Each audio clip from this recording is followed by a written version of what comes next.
Dia menjelaskan, aku naik ke gunung untuk mengambilnya, di dalamnya ada beberapa kantong kain. 10 botol mata air spiritual, 10 botol tingkat 1 penambah kekuatan fisik, 5 botol tingkat 2 untuk menyembuhkan luka dan mengisi ulang energi spiritual, tingkat 3 untuk detoksifikasi dan pemulihan luka total. Energi spiritual, kekuatan fisik, gunakan dengan hemat. Untuk Raja bela diri ke bawah, selama bukan racun langka, pada dasarnya semua bisa diatasi. Duong Ti tertawa.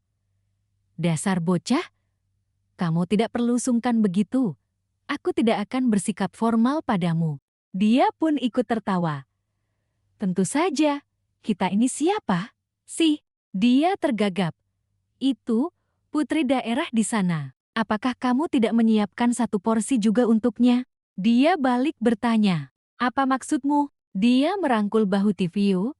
Aku tahu persis apa yang ada di pikiranmu. Kamu pasti dengar putri daerah mau pergi, lalu sengaja pura-pura tidak tahu. Kalau tidak, kenapa kamu datang ke sini hari ini? Bukankah biasanya Bei Xiaolong yang mengantar barang? Putri daerah pergi kali ini dan tidak akan kembali selama beberapa tahun. Pergi temui dia. Dia tergagap.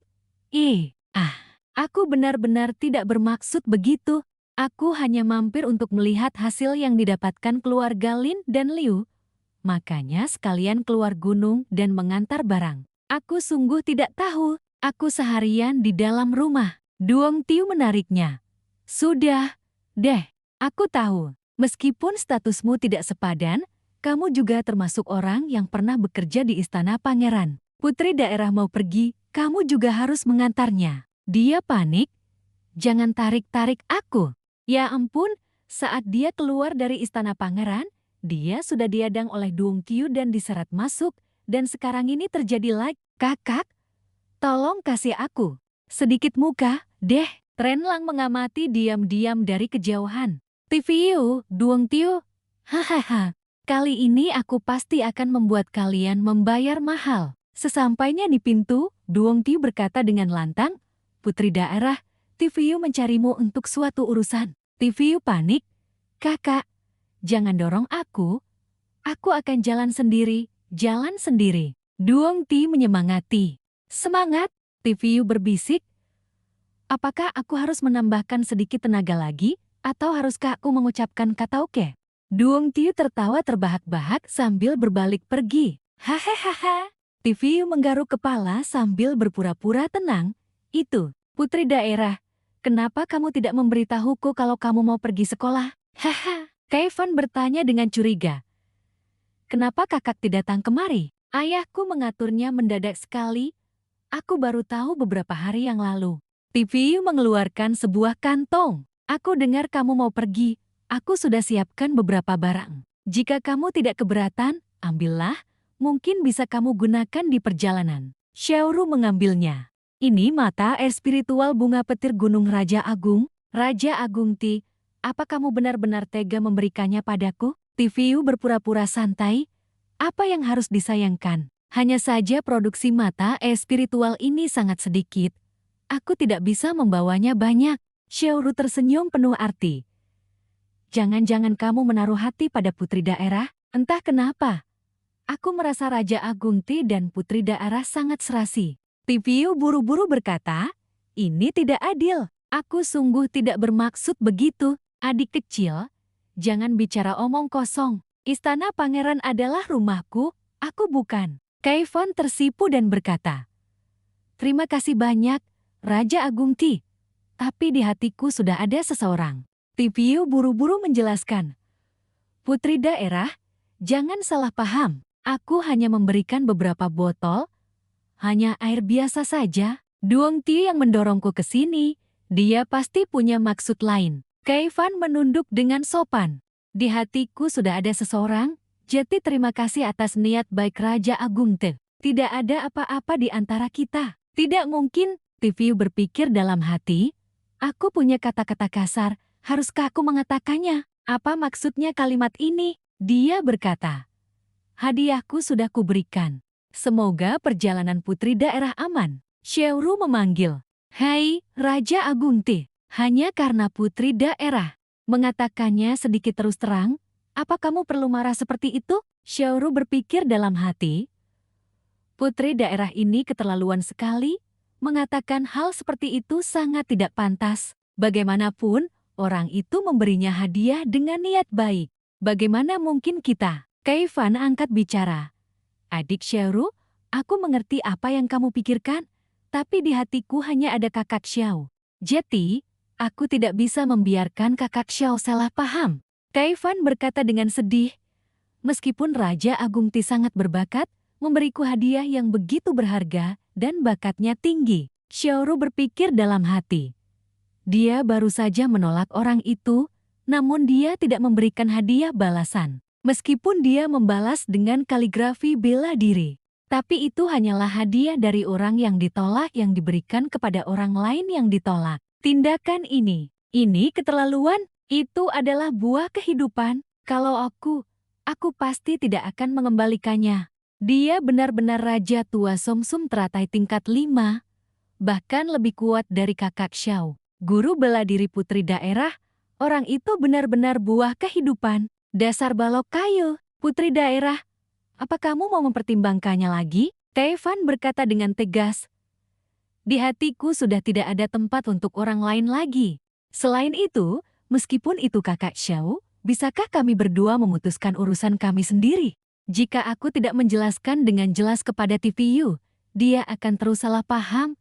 Jadi lebih baik mengatakannya terus terang. TVU berjalan sambil mengomel.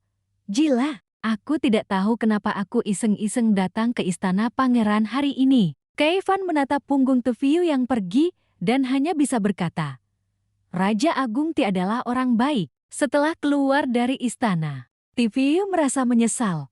Gagal, apa-apaan air penyubur tanaman kebahagiaanku ini. Niat baik dianggap sebagai niat buruk. Kenapa aku selalu bertemu dengan wanita-wanita aneh seperti ini? Tidak bisa. Akhir-akhir ini Xiao Xiao tidak memukulku lagi. Aku harus melakukan sesuatu untuk menarik perhatiannya. Xiao Xiao juga bukan orang biasa, seorang gadis kecil berani mengikutiku mendaki gunung, dan tidak takut diculik olehku. Apalagi dia belum dewasa, aku belum sebuas itu. Kaifan saat masih kecil sangat hebat, cepat minta jangan bergerak, sebentar lagi selesai. Selain itu, sepertinya dia menaruh hati pada Beisia Olong, dan aku hanya menganggapnya sebagai adik. Nem Gong Yunya dan Shou Huohuo adalah pasangan, apalagi dia adalah seorang master bela diri wanita yang blak-blakan. TVU bertanya-tanya, bisakah Taikai digunakan untuk memasak? Masakan baru apa yang harus kubuat hari ini? Shou Huohuo berpikir dalam hati, setelah kembali ke Gunung Raja Agung, jika aku tidak berkultivasi hingga mencapai petarung suci, lebih baik aku mati daripada kembali. Tapi aku harus cepat, kalau tidak, aku takut TVU akan membantu Raja Agung Ti yang menyukai Yunyan. Xiao Huohuo menghela napas. Berani-beraninya dia secara aktif membantu mematahkan kaki tunangannya, otaknya pasti tidak normal. Putri daerah, meskipun kamu tidak menyukaiku, kamu tidak perlu mengatakannya terus terang di depanku. Xiaoru berkata dengan gembira. Ini beberapa cangkir terakhir air penyubur tanaman kebahagiaanku. Kaifan berkata dengan marah. Dasar kau, TVU berkata dengan kesal. Meskipun aku juga tidak menyukaimu, ditolak terang-terangan itu sangat memalukan. Lagi pula, kamu terlalu percaya diri, tahu tidak? Lan Shishi mengajukan janji pertunangan. TVU berkata dengan kesal. Lan Shishi itu orang gila. Kenapa Tuhan belum memberiku pahlawan wanita? Setelah susah payah bertransmigrasi, kenapa rasanya aku akan kesepian sampai tua? Aku tidak mengharapkan haram, asalkan punya sedikit kewarasan saja sudah cukup. Permintaan ini tidak terlalu tinggi, kan? Tiba-tiba seseorang berteriak keras. Raja Agung Ti. TVU menoleh ke belakang. Oh, dua bapak tua, kalian di sini. Bapak tua kurus menunggang kuda. Apa kamu tidak melihat pengawasan penyitaan rumah? TVU berkata ragu-ragu. Lalu bagaimana nasib dua keluarga Lin Liu? Bapak tua gendut menjawab. Kalau tidak dipenggal ya diasingkan. Ditemukan ratusan bunga neraka yang dibudidayakan di kedua rumah itu. Bapak tua kurus melanjutkan. Kejahatan ini sangat besar. TVU tergagap. Menanam bunga neraka memang pantas dihukum. Benar? Apakah ada yang datang menjamin orang penting di belakang itu? Bapak tua gendut menggelengkan kepala. Belum ada petunjuk. Bapak tua kurus menambahkan. Tetapi menurut apa yang mereka katakan, orang penting itu. TVU bertanya dengan curiga. 3 putri yang mana? Belum pernah dengar. Kekaisaran kita hanya mendengar ada 2 pangeran. Dari mana datangnya putri? Bapak tua kurus setuju. Kami juga belum pernah dengar. Bapak tua gendut, TVU berkata hati-hati, tapi kita harus kembali ke istana untuk melapor dulu. Bagaimanapun, masalah bunga neraka saat ini adalah yang paling penting. Jika ingin melakukan penyelamatan, kita harus mengerahkan pasukan. Jika tadi malam hanya kita berdua, kita tidak akan bisa menahan. TVU setuju, benar, benar. Dia berpikir dalam hati. Jangan bilang 2, sekelompok raja bela diri tingkat awal yang kehilangan akal sehat. Siapa yang tidak takut? Bapak tua kurus melambaikan tangan sebagai perpisahan. Kami tidak bisa mengobrol denganmu lagi, kami harus segera berangkat. Bapak tua gendut mengucapkan perpisahan. Hati-hati di jalan. Kalau ada waktu, mampir ke kediaman jenderal. TVU menjawab, oke. Melihat gedung-gedung tinggi dibangun lalu runtuh, apa gunanya? Putri daerah sudah pergi, pangeran daerah berada di perbatasan, 2 keluarga Lin Liu disita, dan semua ahli bela diri telah menghilang. Keluarga Bai, keluarga Nalan, semuanya bergantung pada Gunung Raja Agung milikku. Gunung Raja Agung saat ini dapat dianggap sebagai kekuatan nomor 1 di kota Liang wilayah timur Seau, bukan? Selangkah lebih dekat dengan tujuan yang ditetapkan sistem, yaitu mengubah Gunung Raja Agung menjadi tanah suci yang terkenal di seluruh dunia. Tapi ini baru sebatas kota Liang saja. Tujuannya masih sangat panjang dan sangat jauh. Mari terus berusaha. Apakah menyenangkan bermain di Gunung Raja Agung? Aura Raja Agung. Raja Agung terlalu kuat. Semua orang buru-buru berlari menghampiri. TVU melipat tangan di samping, menggunakan kaligrafi bela diri sebagai kipas. Kalian semua hebat. Xiao Xiao datang memanggil. Kakak TVU? TVU bertanya.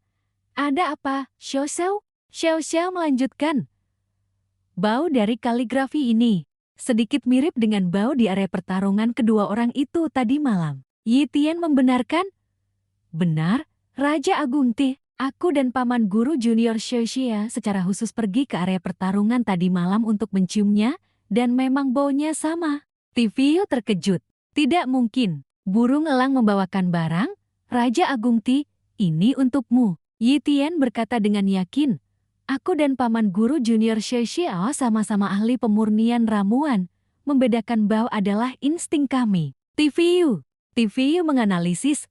Bau yang sama. Kaligrafi itu diambil oleh Tamuer, tetapi pemilik aslinya adalah Pangeran Serigala. Apa hubungan kedua orang itu dengan Pangeran Serigala? Kenapa aku tidak mencium bau khusus apapun? Tidak benar. Jika baunya sama, mungkin karena mereka semua pernah bersentuhan dengan bunga neraka. Kedua orang dari keluarga Lin Liu dikirim oleh Pangeran Serigala. Burung elang terkejut.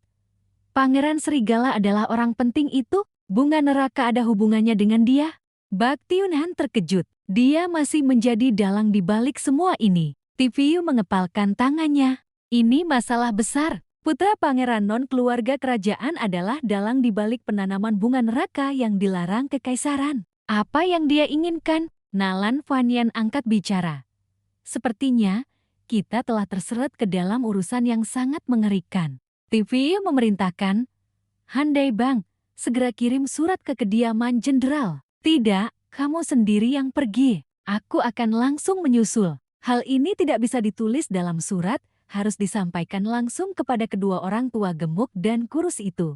Dai Bang segera berbalik. Baik, aku pergi sekarang. TVU menambahkan. Satu lagi, orang terhormat itu mengirim orang untuk menyergap ketiga putri di pegunungan Yunlo. Dan orang terhormat itu adalah Pangeran Xianglang. Tanyakan pada kedua bapak tua itu kapan mereka akan mengerahkan pasukan. Apakah kita perlu bantuan? Meskipun kita masih tidak tahu siapa ketiga putri. Siapa ketiga putri itu? Dai Bang menyela. Tunggu, Raja T. Ketiga putri itu adalah putri daerah. TVU terkejut. Apa yang kamu katakan? Putri daerah adalah ketiga putri. Daibang menghela napas. Kedua pangeran kekaisaran selalu diracun dan dibunuh. Setelah bahagia mendapatkan Kim Kangot di putri bangsawan, Kaisar diam-diam menyerahkannya kepada pangeran daerah untuk dibesarkan agar terhindar dari pembunuhan. TVU merasa ada yang janggal. Tidak benar, kita belum pernah mendengar hal ini. Bukankah dikatakan Kaisar hanya punya 2 pangeran? Dari mana kamu tahu tentang 3 putri itu?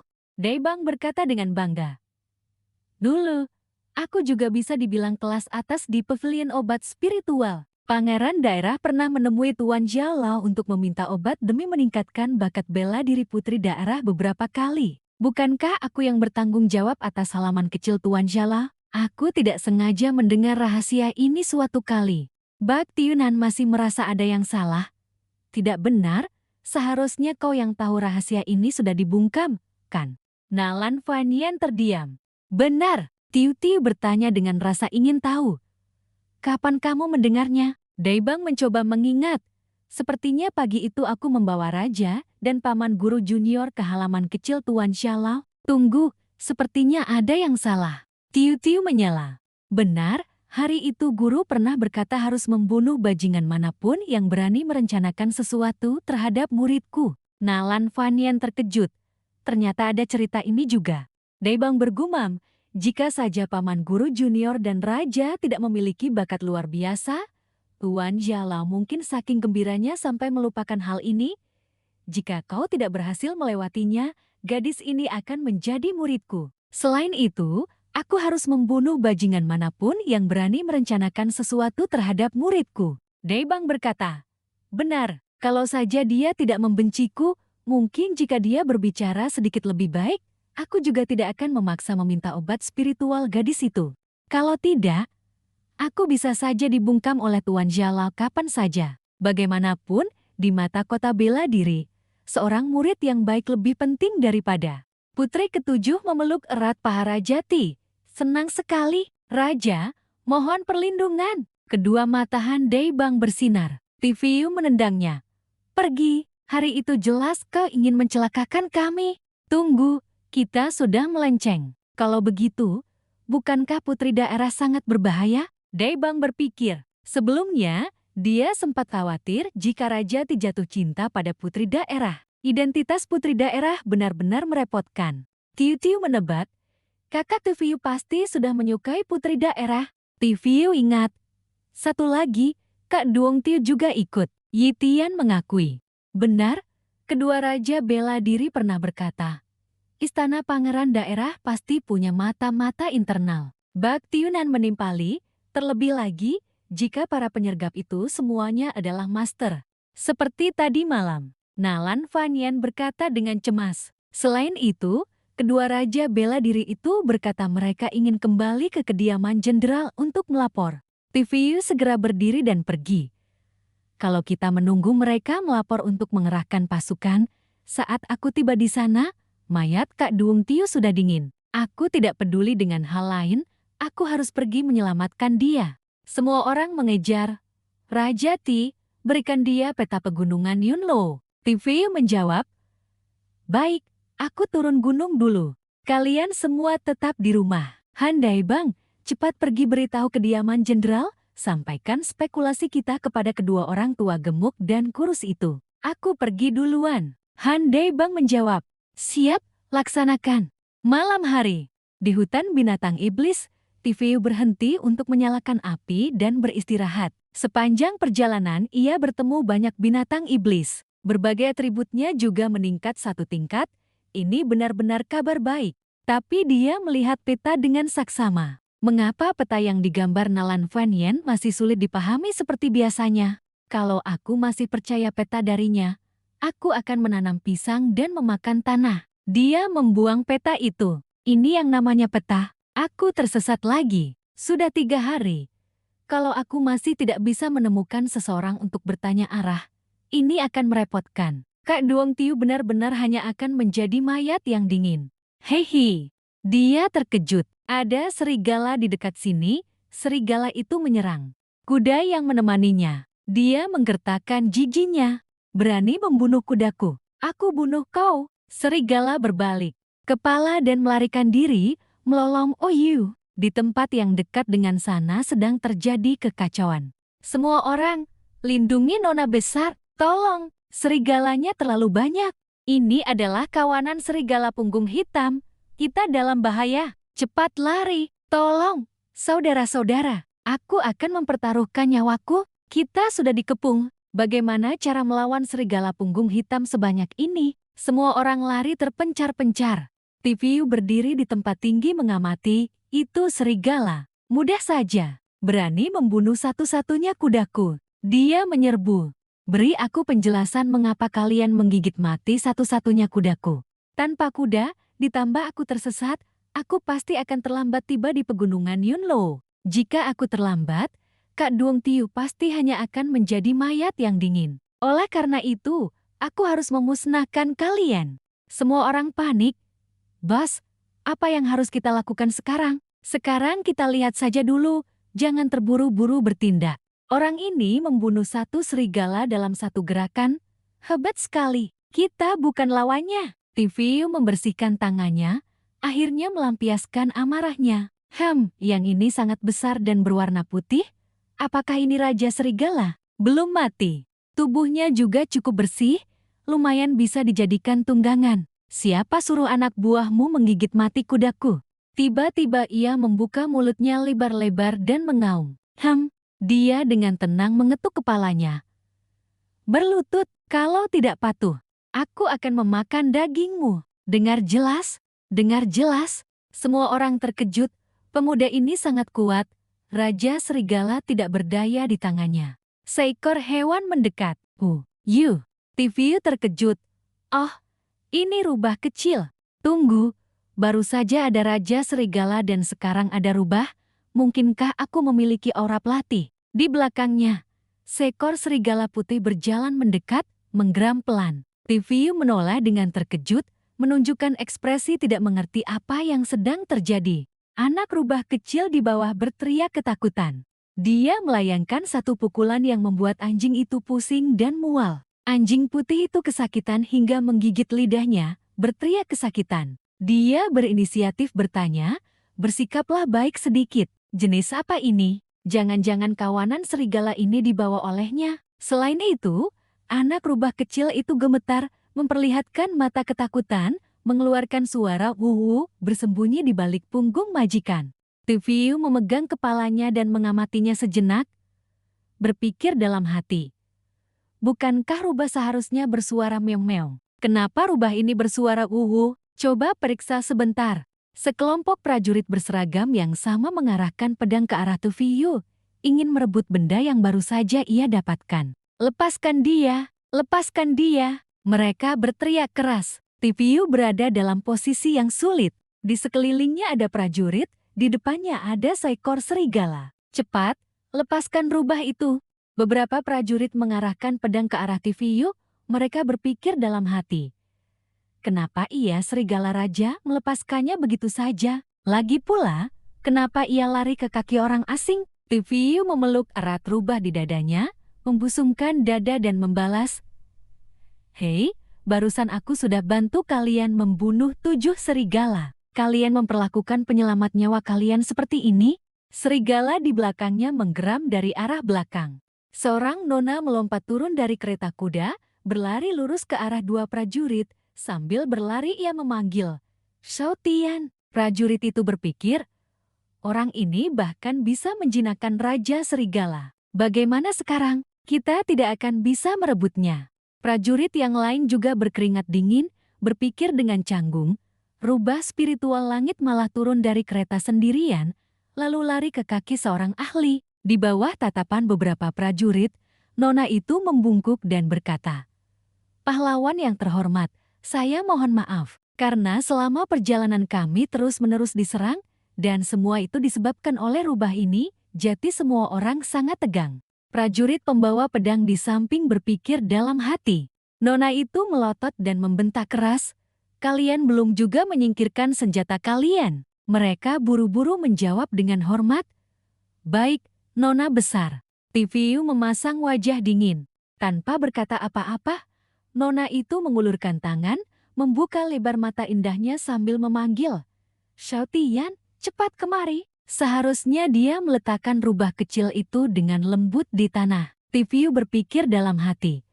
Ternyata itu memang rubahnya. Rubah iblis spiritual langit tingkat 5 pasti sangat berharga. Begitu diletakkan, ia segera berlari ke arah kaki Tiviu. Rubah kecil itu menggesek-gesekkan dirinya ke kaki Tiviu, kelelahan, sambil bersuara wuwu. Tiviu mengeluarkan tusuk set daging ular yang harum dan menyodorkannya ke hadapan rubah itu, bertanya, "Apakah kamu mencari ini?" Kedua mata Xiao Tian bersinar terang, air liurnya menetes. Dengan dua kaki depan, rubah kecil itu berpose memohon, bersuara wuwu. Aku pikir aku telah membangkitkan bakat melatih binatang. Rubah paling suka makan ular dan tikus, pikir Tiviu dalam hati. Dasar rakus, ambil ini. Tiviu membungkuk, memberikan tusuk set daging ular panggang yang harum itu padanya.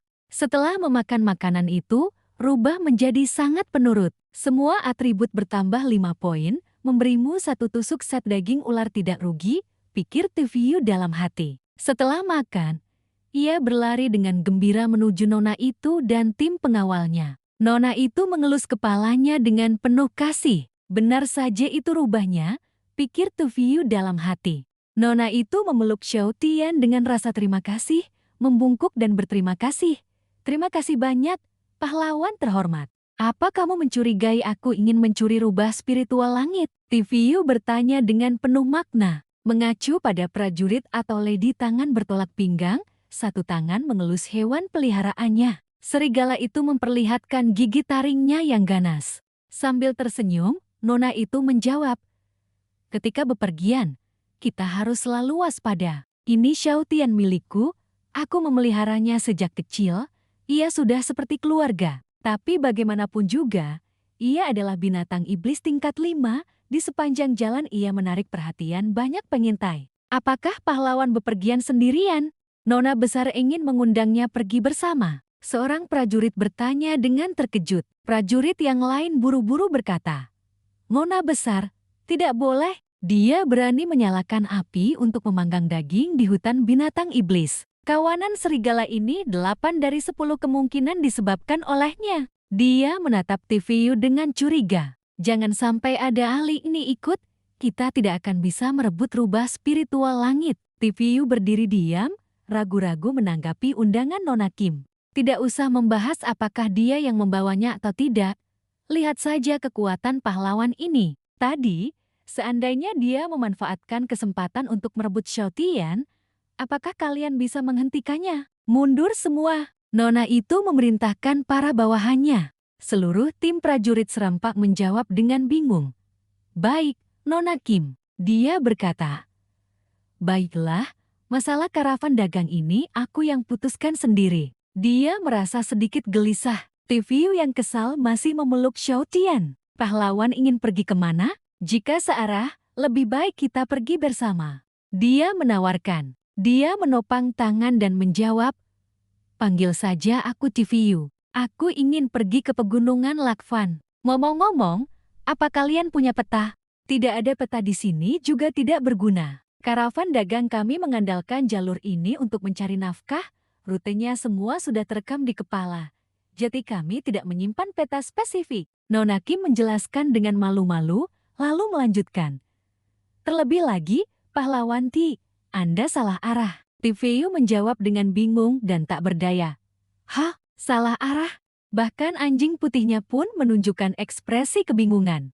"Sepertinya Otiuca sudah tamat. Jika pegunungan Lakfan yang ingin Anda tuju, kami juga kebetulan melewati kota Tianshui. Lebih baik kita pergi bersama, hanya perlu 2 hari untuk sampai. Di sana, Anda bisa membeli peta pegunungan Lakfan yang akurat." Nona Kim menjelaskan. Tiviu menunggangi anjing putihnya mengikuti karavan dagang Nona Kim dan menjawab, "Baiklah, terima kasih." Dia berpikir dalam hati, "Ini bagus juga. Jika aku terus meraba-raba begini, entah kapan baru sampai ke pegunungan Lakfan." Seorang prajurit Nona Kim yang berdiri di belakang bertanya, "Bos, ada apa?" Semua orang semangat, "Kita akan berhenti untuk istirahat lagi. Karena sudah mulai, kita selesaikan, tunggu di titik penyergapan berikutnya." Prajurit itu menjawab, "Kalian nyalakan api dan masak, kami akan pergi untuk buang hajat."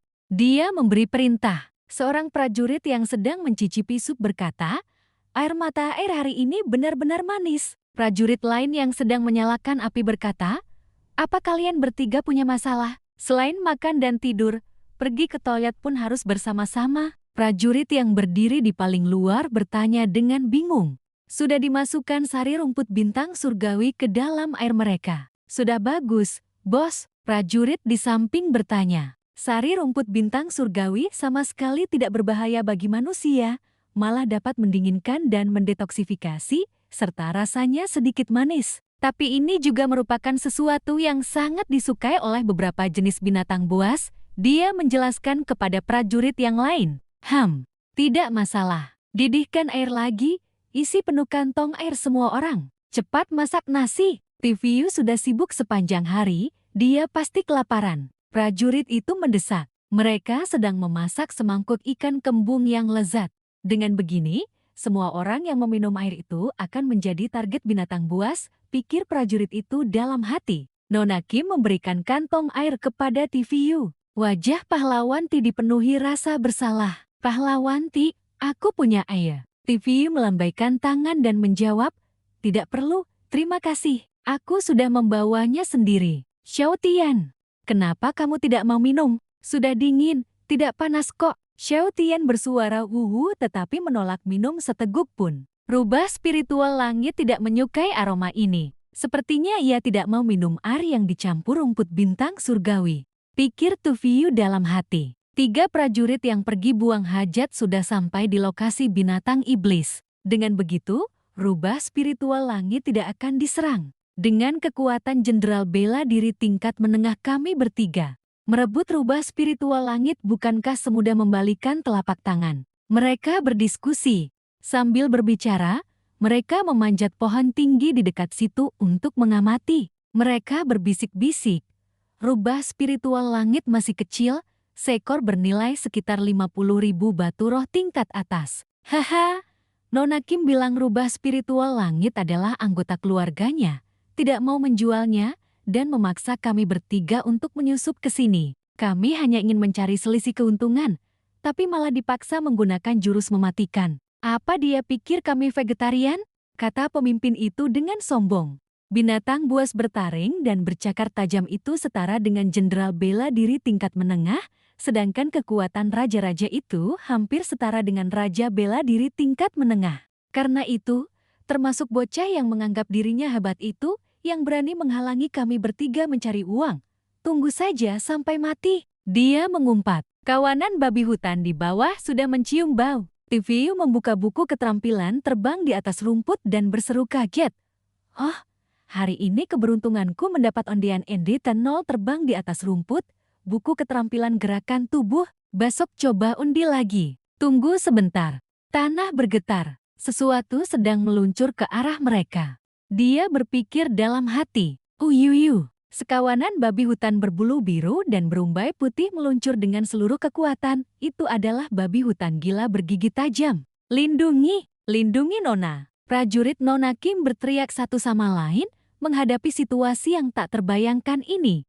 Mereka terpaksa melawan kawanan babi hutan yang menyerbu dengan liar. Mereka mungkin hanya lewat saja. "Ayo kita segera menghindar," kata mereka. Tiviu menyadari sesuatu. "Tolong!" prajurit berteriak. Kawanan babi hutan tidak hanya lewat seperti biasa, melainkan menyerbu untuk mencabik-cabik mereka di bawah sinar bulan. Setiap babi hutan menggigit dan mencabik tangan dan kaki prajurit dengan ganas. Seorang prajurit yang lengannya putus karena gigitan, berteriak, "Ah, tidak! Babi hutan ini pemakan manusia. Pemandangan ini terlalu mengerikan. Balas dendam untuk saudara kita." Seorang prajurit lain berteriak, "Bunuh!" Prajurit di sampingnya juga menggeram. Tiviu melompat ke tanah, menghunus pedangnya dengan ganas. Tiviu menggeram. Seekor babi hutan berkulit biru ditebas oleh protagonis, yang lain dicabik-cabik oleh hewan peliharaan protagonis, dan sisanya dibantai oleh kerja sama semua orang. Pemandangan itu sangat kacau. "Hancurkan pelindung putus otot! Hancurkan pelindung putus otot!" Dia menggunakan gerakan tersebut untuk menebas dengan sekuat tenaga. Dia memperingatkan semua orang. Kawanan babi hutan ini sudah gila. Semuanya hati-hati. Kemampuan pertahanan jenis babi hutan ini setara dengan jenderal bela diri tingkat menengah. Sialan, pertahanan babi hutan ini terlalu tinggi. Kita sudah kehilangan beberapa saudara. Seorang prajurit berkata kepada nonanya. Kenapa? Kenapa begitu banyak? Babi hutan taring pemakan manusia benar-benar tidak masuk akal. Katanya cemas. Nona, cepat lari. Jika begini terus, semua saudara kita akan mati. Prajurit itu berkata. Pahlawanti itu benar-benar hebat. Pedang itu pasti adalah artefak spiritual tingkat atas. Raja Serigala Putih itu juga sama hebatnya. Menghadapi babi hutan biasa tidak akan menjadi masalah. Mereka menghela napas. Seharusnya kami membawa air bersih. Dia minum air sambil berpikir, tinggal beberapa ekor lagi. Tapi jika terus begini, entah apakah bahan baku ini bisa bertahan. Dia berkata dengan cemas, hutan hancur. Seekor babi hutan besar sedang menuju ke arah mereka. Tunggu, kenapa ada yang begitu besar? Apakah ini babi hutan taring? Raja babi? Mereka bertanya dengan bingung. Sejak kapan? Yang lain berkata, kita tidak boleh ambil risiko melawan Raja Babi. TV memperingatkan, semuanya harus hati-hati. Gawat, Raja Babi hutan sudah mengamuk. Ia mengembuskan napas panas membara. Matanya merah menyala seperti sinar laser, siap mencabik-cabik TVU dan prajurit Nona Kim. Ia benar-benar marah. Ia menyerbu dan menanduk para prajurit di depannya seperti kertas. Mereka terbang terpisah di udara. Tolong! Pertahanannya sama sekali tidak bisa ditembus. Beberapa prajurit berteriak dengan menyedihkan. Ya Tuhan, dia menyerbu ke arahku. Sang pahlawan berpikir dalam hati. Jangan-jangan dia mengincarku? Dia minum air sampai hampir tersedak. Ekspresinya berubah drastis. Nona Kim di belakang berkata, saya bilang pahlawan besarti, hati-hati. Semua orang mundur duluan. Aku akan menahannya. Raja Lang juga menggeram. Kau juga menyingkir. Kau tidak bisa menghadapi yang satu ini. Dia melambaikan tangan memberi isyarat agar semua orang mundur. Aku harus menyelamatkan mereka. Tanpa mereka memimpin jalan, aku tidak bisa mencapai pegunungan Luyun. Dia memikirkan pecah perisai patah urat, lalu menebas ke arah kepala Raja Babi Hutan. Suara tebasan yang berbenturan terdengar bersamaan dengan gelombang kejut yang mengerikan. Raja Babi Hutan memuntahkan darah ungu, mengeluarkan suara AA yang menyakitkan. Selesai sudah.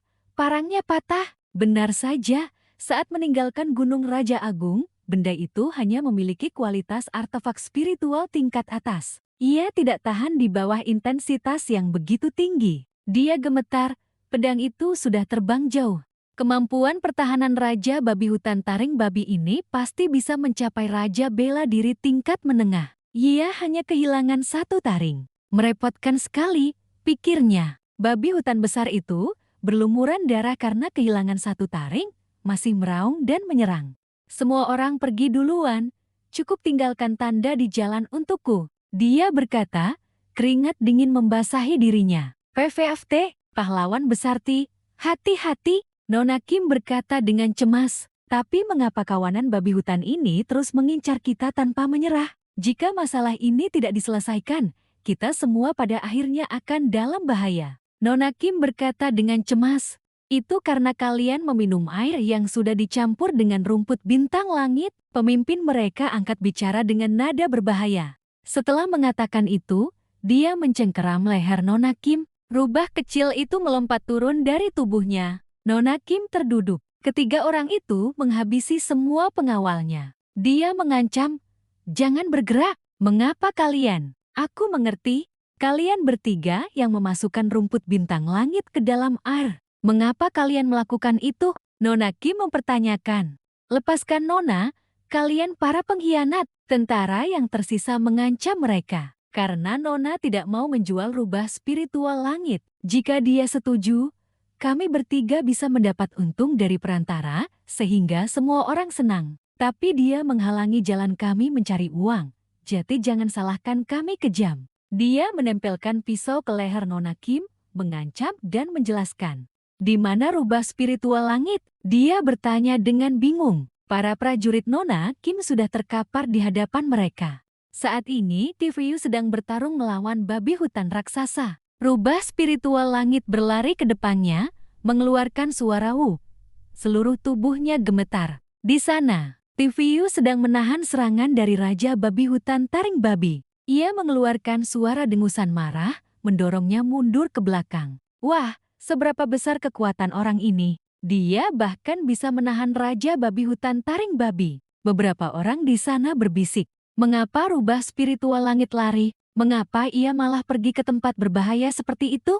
Bukankah rubah spiritual langit punya naluri mencari keuntungan dan menghindari bahaya, lalu mencari harta karun? Sia-sia saja memeliharanya, kata orang itu. TVU menahan kekuatan Raja Babi Hutan, memegang kedua taringnya dan mendorongnya dengan sekuat tenaga. Dia berpikir dalam hati, untungnya aku telah menambah banyak kekuatan. Rubah spiritual langit Wum seperti sedang meminta bantuan. Mengelus kepala selama 5 detik bisa mendapatkan 10 poin. Tapi sekarang aku tidak bisa mengelusnya. Haha, ini hanya soal saling menatap selama 20 detik. Sudah berapa lama sekarang? Pikirnya, dia menatapku. Siapapun yang mengalihkan pandangan lebih dulu, dialah yang kalah. Dia mengancam babi gemuk itu, menggertakkan gigi. Hitungan mundur 9 detik, 8 detik. Pahlawan besar Ti, pergilah sendiri, bawalah Xiao Tian. Ketiga orang itu semuanya jenderal bela diri tingkat tinggi, ditambah seluruh kawanan babi hutan. Kita tidak bisa melarikan diri. Dia berbicara dengan keras. Hitungan mundur 7 detik, 6 detik tersisa. Diam kau jalang, aku akan segera menghabisimu. Dia menggunakan gagang pedang untuk menusuk perut Nona Kim dengan brutal. Dia terbatuk, tubuhnya gemetar. 5 detik tersisa, 4 detik. Bisakah dia melarikan diri? Hahaha, berapa lama dia bisa bertahan? Itu Raja Babi Hutan. Serangan dan pertahanannya setara dengan Raja Bela Diri tingkat menengah. Bagaimana mungkin bocah ini bisa menahannya? Dia berkata dengan puas. Tangan mencengkeram rambutnya dan menariknya ke belakang, menahannya. Dia berkedip melihat Nona Kim, memuntahkan seteguk darah segar, seluruh tubuhnya gemetar, matanya memohon bantuan. Dia berpikir dalam hati, pahlawan besar Ti dan Xiao Tian tidak meminum air di sini. Hanya mereka yang punya kesempatan untuk melarikan diri. Sayang sekali para pengawalku. Maaf, 2 detik tersisa. Hahaha, kesempatan untuk naik level secara otomatis datang menghampiri, dan bahkan ada pemandu lokal. Bagaimana aku bisa pergi sendiri? Mata TVU bersinar seperti lampu sorot, menggertakkan gigi. Wajahnya penuh kegembiraan. 1 detik tersisa. Sistem memberitahu, mengumpulkan 10 binatang iblis Raja Babi Hutan Taring ke-7, atribut bertambah ke-7, memenuhi syarat naik level. Apakah ingin naik level sekarang? Jangan naik level sekarang. Seluruh tubuh TVU memancarkan aura kuat, menerbangkan jubahnya. Terobosan mendadak di tengah pertempuran. Suara guntur bergema di langit, menerangi seluruh ruang. Raja Bela Diri tingkat awal telah membuka kekuatan besar. Ya Tuhan, dia bisa menerobos ke Raja Bela Diri di tengah pertempuran? Apa dia tidak takut terobosan itu akan bermasalah? Kata para pengkhianat. Tapi Raja Babi Hutan setara dengan Raja Bela Diri tingkat menengah dan senjatamu sudah patah. Apakah kau ingin membunuh Raja Babi Hutan dengan tangan kosong? Dia berkata dengan puas. Jangan bicara omong kosong lagi dengan mereka. Kalian tangkap rubah spiritual langit lalu pergi. Kami akan melepaskan Nona. Jika tidak, semua akan mati di sini, kata orang di sampingnya. Orang ketiga tertawa terbahak-bahak. Hahaha, apa-apaan lelucon ini? Aku mengerti, kalian adalah para pengkhianat, kalau begitu kalian mudah ditangani. Seorang pahlawan besar misterius angkat bicara. Ah, siapa yang bicara? Pemimpin itu tiba-tiba terkejut, melihat sekeliling dengan waspada, keringat dingin membasahi dahinya. Belum selesai mengucapkan tarian pedang angin gila, seberkas cahaya pedang ilusi melintas, memotong tenggorokan ketiga pengkhianat itu. Sudah terlambat bagi mereka untuk bereaksi, darah segar menyembur keluar. Pahlawan besar hanya butuh 1 pedang, semua pengkhianat pantas mati. Orang misterius itu berkata, Leherku dingin sekali. Apakah orang itu benar-benar melawan Raja Babi Hutan dengan tangan kosong? Mengapa aku memikirkan hal ini sekarang? Kelopak mata Nona Kim hampir tertutup, melihat ke arah pertempuran sengit. Sistem keterampilan. Pukulan teknik tinju mencapai tingkat Raja Bela Diri, dapat mengeluarkan 1,5 kali kekuatan serangan, membutuhkan waktu akumulasi, memberikan penghancuran pertahanan secara langsung. Nilai pertahanan didasarkan pada tingkat yang sama. Bilah keterampilan roh. Pukulan api. TVU terus melancarkan pukulan untuk menyerang Raja Babi Hutan sehingga ia tidak sempat bereaksi. Jurus yang menggetarkan langit dan bumi itu mendorong mundur Raja Babi Hutan. Matanya merah seperti ingin pecah. Perbandingan. Rasio akumulasi kekuatan serangan tertinggi dan waktu akumulasi adalah 3x3. Tahap kecil pertahanan dasar. Pada dasarnya masih tidak signifikan. Jurus api 8-2.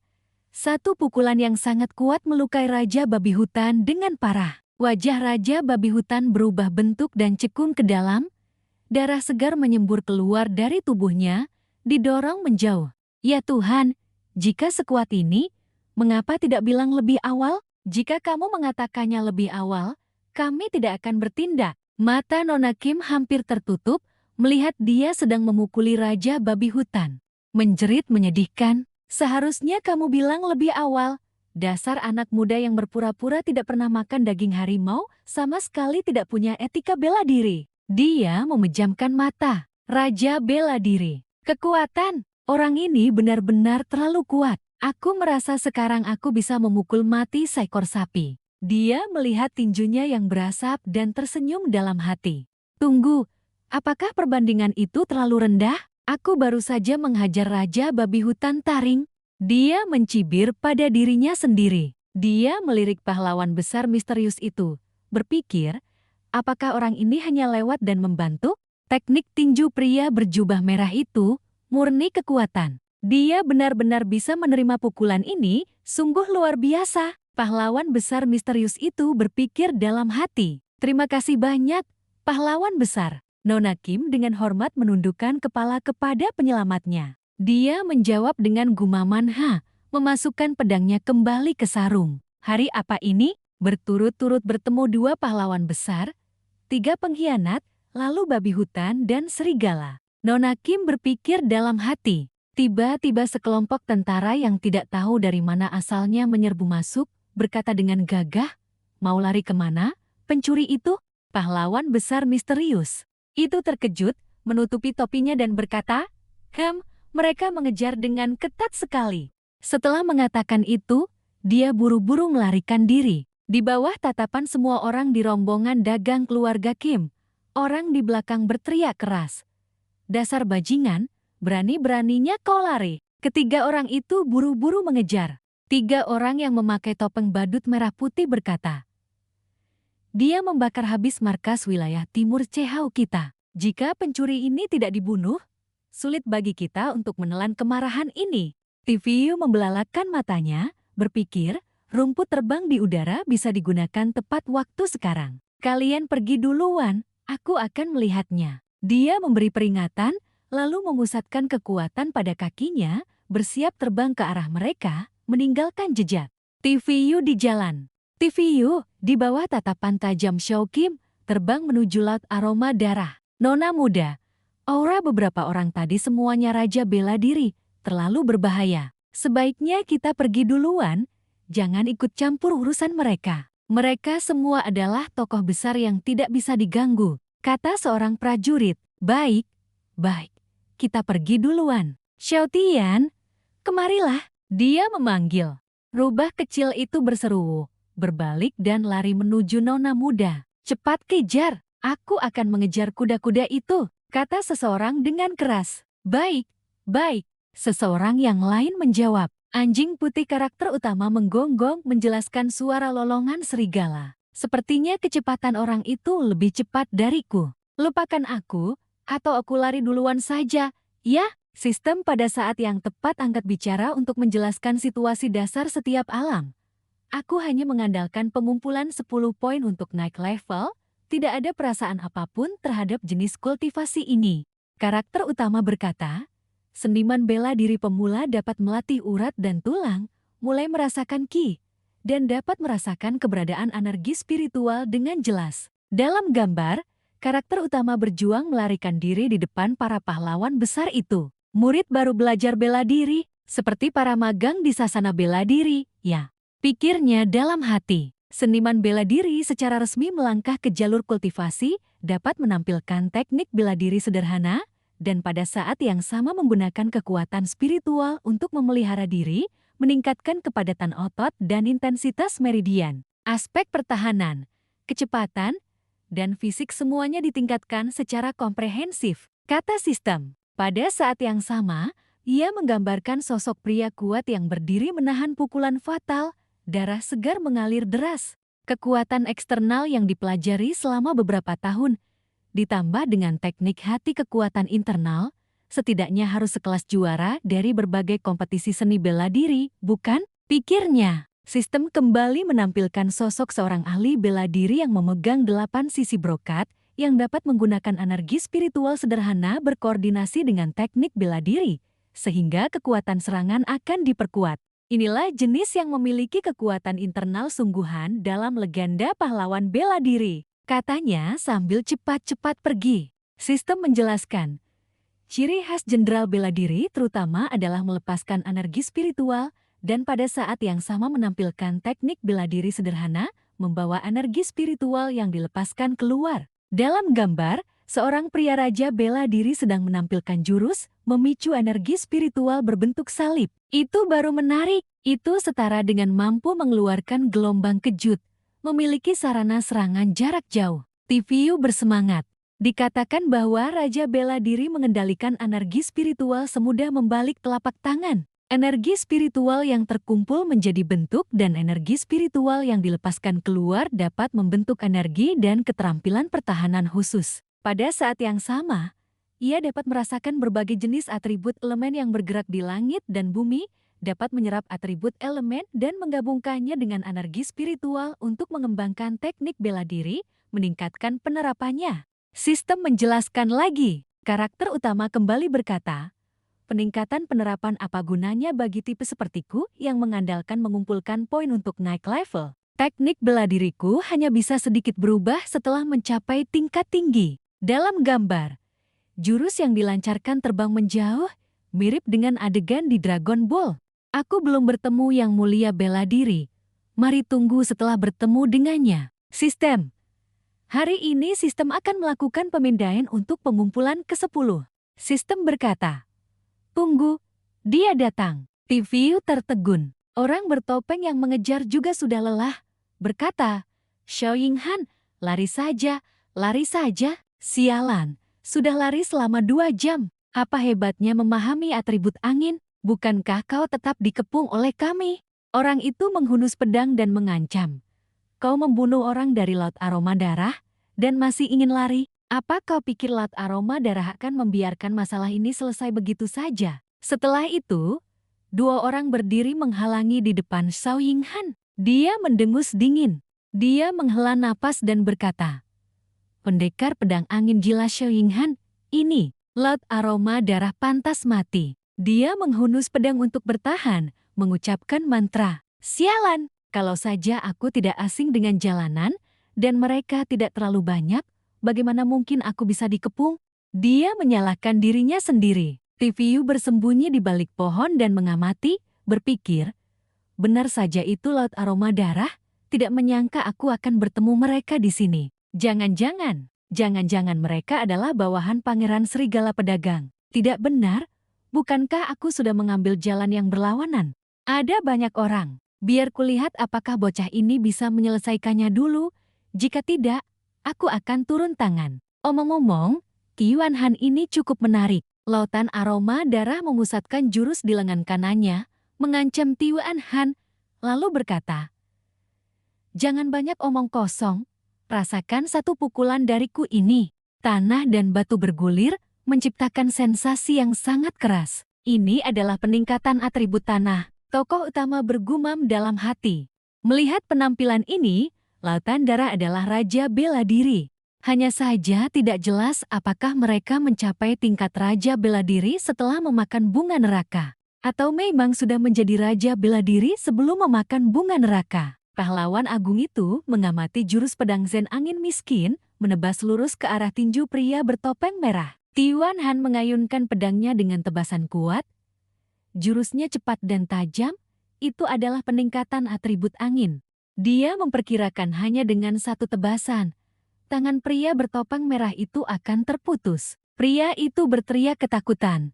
"Ah, tanganku, tanganku, kau hebat, bocah." Seorang Raja Bela Diri tahap awal bisa membuat kami saudara-saudara Raja Bela Diri tak berdaya. Sepertinya kami harus menggunakan cara yang lebih kuat. Setelah berkata begitu, dia merogoh dadanya. Pria yang lengannya terputus itu gemetar dan berkeringat dingin dengan marah memaki. "Tanganku, bajingan, aku harus membunuhmu." Dia mengeluarkan sekuntum bunga kuning dengan bintik merah dan benang sari hitam. Bunga neraka. Mereka sudah menjadi Raja Bela Diri bahkan sebelum memakan bunga neraka. TVU menilai Tiwan Han sangat khawatir. Ternyata satu bunga per orang adalah standar organisasi lautan aroma darah. Semua Raja Bela Diri tahap awal, jika mereka memakan bunga neraka, akan merepotkan. Aku harus menghentikan mereka. Keringat dingin membasahinya, dia sangat cemas. Prajurit itu khawatir jurusnya akan hancur, membuatnya dalam situasi sulit. Situasi apa ini? Terikat paksa. Apakah ini formasi? TVU berdiri di samping dan menghela napas. Hebat, lautan aroma darah memang menakutkan. Dia tidak bisa menahan pujian. Ini adalah formasi gabungan yang mendistribusikan kekuatan serangan secara merata. Ini bagus juga. Kelompok lautan aroma darah merasa di atas angin, tidak bisa menahan tawa lebar dengan puas. Tiwan Han sangat panik. Formasi apa ini? Dan ada bunga neraka? Bukankah itu hanya bisa meningkatkan ke Raja Bela Diri tahap awal? Kalian semua sudah menjadi Raja Bela Diri. Bukankah memakannya lagi hanya membuang-buang? Pihak lawan berkata dengan gembira. Karena kau bertanya dengan tulus, maka aku akan dengan murah hati memberitahumu. Baris dialog ini sungguh familiar. Kemudian dia melanjutkan, formasi ini disebut formasi pembunuh roh batu dasar, membutuhkan kerjasama 6 Raja Bela Diri untuk diaktifkan, dan dapat menjebak Raja Bela Diri tahap menengah. Seranganmu akan didistribusikan oleh ke-6 orang, dan kau juga tidak bisa lepas dari jangkauan formasi. Tiwan Han memaki dalam hati. Sialan, aku tidak bisa menghindar. Ceroboh sekali. Pria itu melanjutkan. Jujur, kau memang punya sedikit kemampuan untuk bisa menghindari jurus dari kami berenam. Mengenai bunga neraka, memang benar itu hanya digunakan untuk meningkatkan seseorang menjadi Raja Bela Diri tahap awal. Dia melanjutkan dengan gembira. Tapi itu bisa seketika memulihkan stamina dan energi spiritual kami ke kondisi puncak. Selain itu, ia memiliki efek menggila berserk dan tidak merasakan sakit sama sekali. Teman-temannya tidak sabar lagi, bergegas mendesak. Bunuh, bunuh, bunuh. TVU menyaksikan adegan ini dan berkomentar. Ya Tuhan, bisa membuat Raja Bela Diri tahap awal pulih seketika tanpa efek samping. Bunga neraka ini bahkan lebih hebat dari energi spiritual level 3 milikku. Kelompok lautan aroma darah sudah siap menyerang. Jeti, hari ini kau pasti mati. Bunuh. Begitu selesai bicara, ke-6 orang itu secara bersamaan melancarkan serangan dahsyat. TVU berpikir dalam hati. Ya Tuhan, apakah ini ingin menyiksa orang sampai mati? 6 anggota lautan aroma darah dalam kondisi puncak ditambah efek mengamuk, sementara bocah keras kepala itu sudah menghabiskan setengah dari energi spiritual dan staminanya, dia tidak akan bertahan lama. Dia sedikit ragu. Apa yang harus aku lakukan? Membiarkannya begitu saja? Dia berkata dengan lantang, atau menarik pisau untuk membantu? Bagaimanapun, dia pernah membantuku sebelumnya. Namun, pihak lawan juga tidak mudah diprovokasi. Dia berpikir lagi, tapi 6 Raja Bela Diri tahap awal dalam kondisi penuh dan serangan mereka dapat didistribusikan. Aku juga tidak bisa membantu memecahkan pertahanan. Pisau dagingku sudah patah, meskipun ada satu lagi di tas ransel sistem. Tapi, seperti yang terjadi sebelumnya, menggunakannya melawan 6 orang. Tiba-tiba dia teringat sesuatu. Tunggu sebentar. Serangan yang didistribusikan tidak bisa menembus pertahanan. Tapi aku punya keterampilan pemecah pertahanan, dan aku punya pisau daging yang patah serta api jiwa. Mungkin ada peluang. Itu dia. Dia menargetkan pria yang tangannya terputus. Dalam sekejap, Liviu langsung melemparkan pisau-pisau daging yang patah, dikombinasikan dengan api jiwa, keahlian bertani kekosongan, dan melancarkan serangan yang tepat sasaran. Benar saja, dia tidak pantas disebut protagonis kita. Begitu terkena api jiwa, dia akan kaku sesaat. Sayangnya, jaraknya terlalu jauh, dan pisau daging itu tidak membawa banyak api jiwa. Tiwan Han terkejut, formasinya hancur. Kekuatannya telah berkurang drastis, sute saja dia kembali terikat. Tidak bisa, stamina agak kurang, aku tidak tahan lagi. Kelompok lautan aroma darah berteriak marah. Siapa yang menyerang diam-diam? Benar-benar tidak bermoral. Tiviu bersembunyi di balik batang pohon dan tidak bisa menahan tawa.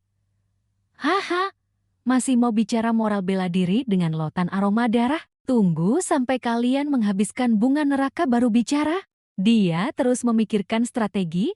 Tidak bisa, material biasa tidak bisa membawa api jiwa untuk menyerang diam-diam lagi. Haruskah aku melempar pisau daging lagi? Itu tidak menguntungkan. Dia menyeringai, berkata, kalau begitu hanya ada satu cara. Dalam sekejap mata, Tiviu menerobos masuk ke dalam formasi. Ternyata dia menggunakan jurus terbang di atas rumput. Dia menampilkan 8 langkah 12 pose palsu, melancarkan serangan kejam pada pria yang lengannya terputus. Pria itu yang sudah menyedihkan, kini menjadi semakin menyedihkan. Kenapa harus aku lagi? Yang lain dengan cepat bertahan. Itu dia, tahan dia. Melihat dirinya juga hampir terikat, Tiviu menjadi semakin waspada. Sepertinya tidak beres. Ya Tuhan, berbahaya. Tiviu menggunakan jurus terbang di atas rumput. Cepat melompat menghindar dari serangan ikatan. Benar-benar berbahaya. Kesini, kesini. Dia berlari dengan gembira. Kalian tidak akan bisa mengalahkanku. Kemampuan apa yang kalian miliki? Aku memang sekuat ini. Hahaha. Kelompok lautan aroma darah tidak berdaya, hanya bisa memaki. Dasar bocah pencuri. Seorang pria gemetar karena marah, berpikir dalam hati. Tunggu sebentar, aku pasti akan membunuh bocah pencuri ini. Monyet ini muncul dari mana? Apakah pisau patah tadi juga dia yang melempar? Lalu, tipuan apa yang dia lakukan ini? Apakah dia ingin mengganggu mental kami? Tiwan Han memanfaatkan waktu yang tepat. Kesempatan sudah datang. Dia dengan cepat menampilkan jurus pedang Zen angin miskin, tetapi gagal. Dia tidak mengerti mengapa. Sejak kapan pancaran cahaya itu melilitku? Pihak lawan berkata dengan bangga. Bukankah sudah kukatakan? Dia melanjutkan, formasi pembunuh roh batu dasar dapat mendistribusikan serangan. Selama kau belum mencapai Raja Bela Diri tahap menengah, kau tidak akan bisa memecahkannya. Dia berkata dengan sombong. Karena kau sangat ingin mati, aku akan membereskanmu dulu. Dia berkata begitu, namun di dalam hati dia merasa sedikit khawatir. Dikatakan bahwa selama belum mencapai Raja Bela Diri tahap menengah, formasi tidak bisa dipecahkan. Tapi bagaimana bocah pencuri itu bisa menembus pertahanan 2 kali? Tiwan Han jatuh ke dalam situasi yang sangat sulit. Awalnya dia ingin mengambil risiko, tapi ceroboh. Dengan kondisi saat ini, dia tidak bisa lari jauh. Dia hanya bisa berlutut di tanah tanpa daya. Mungkinkah aku harus mati di sini? Tiba-tiba salah satu anggota lautan aroma darah batuk darah. Pria ini terhuyung-huyung. Tidak bisa berdiri tegak. Pria lain dengan kesal membentak. Sialan? Ada apa lagi? Dia menjawab. Terlalu banyak darah yang keluar dan tidak bisa berhenti. Aku sedikit kekurangan darah. Aku akan masuk ke formasi. Pria ini juga tidak tahu harus berbuat apa. Setelah memakan bunga neraka, rasa sakitnya sangat berkurang. Tetapi setelah terkena 2 jurus lagi, aku juga tidak berdaya. Tiviu dan Tiwan Han sama-sama menyadari peluang itu. Ini saatnya. Tiviu entah dari mana menerjang maju dengan kecepatan ekstrem, menggunakan 82 gaya palsu. Di saat yang sama, Tiwan Han juga menyerang menggunakan kilatan pedang angin gila. Orang itu masih terus bertanya, "Kenapa harus aku?" Tubuhnya sudah tidak tahan lagi, dia memuntahkan seteguk darah besar. Seluruh kelompok yang berkumpul tidak bisa menahan kepanikan. Formasi sudah hancur, dikhawatirkan mereka tidak bisa mengendalikan situasi dan bahkan tidak bisa mendapatkan kedua orang itu. Apa yang harus dilakukan? Selain itu, bagaimana caranya dia menghancurkan formasi? Saat ini, kepala mereka dipenuhi keraguan. Siapa sebenarnya orang ini? Sebilah pisau sudah bisa menembus pertahanan. Jurus tinju aneh itu juga bisa menembus pertahanan. Sejak kapan wilayah Timur Seha memiliki sosok sekuat ini? Tivio bertanya. Saudara ini, apa kamu masih bisa bertahan? Tiwan Han terengah-engah berkata, menghadapi himpunan darah harum, meskipun tidak bisa bertahan, kita harus tetap bertahan. Setelah itu, Tivio berteriak, bagus, kita manfaatkan lukanya untuk mencabut nyawanya. Tiwan Han. Dia tidak menjawab melainkan menggunakan kilatan pedang angin gila untuk menebas ke arah sisa orang. Rupanya dia belum kehabisan tenaga. Tivio membantu, terus menyerang, sambil bertarung dan berteriak penuh semangat. Sangat bersemangat, hanya dalam beberapa jurus, kelompok orang itu sudah kehabisan tenaga. Kecuali, apinya membuatnya kaku sementara waktu. Menggunakan api ini untuk menghancurkan formasi. Selain itu, perasaan jiwanya juga terasa sakit. Tiba-tiba dia berkata dengan terkejut, ini adalah api jiwa biru. Tivio juga bisa membakar jiwa, salah satu dari 10 api suci besar, api jiwa biru. Makanya aku kaku sesaat. Cukup untuk menghancurkan formasi. Kata-kata orang itu membuat Tivio ini tiba-tiba memikirkan sejenis jurus tinju. Dalam sekejap mata, dia menyerang lawan secara tak terduga. Pastilah dalam benak mereka ada jutaan pertanyaan. Mengapa barusan dia masih berdiri di sana, tapi sekejap mata sudah muncul di depan semua orang seperti kilat? Serangan yang ganas, satu pukulan dari Tivio cukup membuat mereka berubah bentuk, darah mengalir seperti sungai. Jurus ini tampaknya tidak terlalu berhasil. Sialan, tidak bisa dilanjutkan. Pikir Tivio dalam hati. Aku kira jurus terakhir dari 82 gaya palsu akan langsung menyelesaikan masalah. Tidak ada cara lain. Lagi pula aku belum pernah melatihnya, jadi aku hanya bisa berpura-pura. Dia berpikir lagi. Terlebih lagi, tadi banyak api jiwa biru yang tidak ikut, makanya jurus itu tidak bisa disambung. Salah satu anggota himpunan darah harum dengan susah payah bertanya, siapa sebenarnya kau? Jurus tinju apa ini? Tivio tidak menjawab langsung, melainkan mundur selangkah, mengambil kuda-kuda. Siap. Baru setelah itu dia berkata, Wing Chun, aura Ip Man sungguh keren. Beberapa detik kemudian, dia tiba-tiba menyadari, aduh, aku terlalu berlebihan mengambil kuda-kuda. Orang ini benar-benar tangguh. Anggota himpunan darah harum yang memakai topeng itu gemetar ketakutan. Jurus tinju Wing Chun atau apalah itu, belum pernah dia dengar. Sudah tidak bisa melawan, bawahan juga sudah dibunuh semua. Pasti mati. Aku harus lari. Dia lari sambil menahan luka-lukanya. Tiba-tiba, Tivio melihat aura cahaya memancar di sekitar Tiwan Han, seolah-olah dia ditodong oleh tak terhitung pedang. Ini adalah kehendak pedang Sword Encant.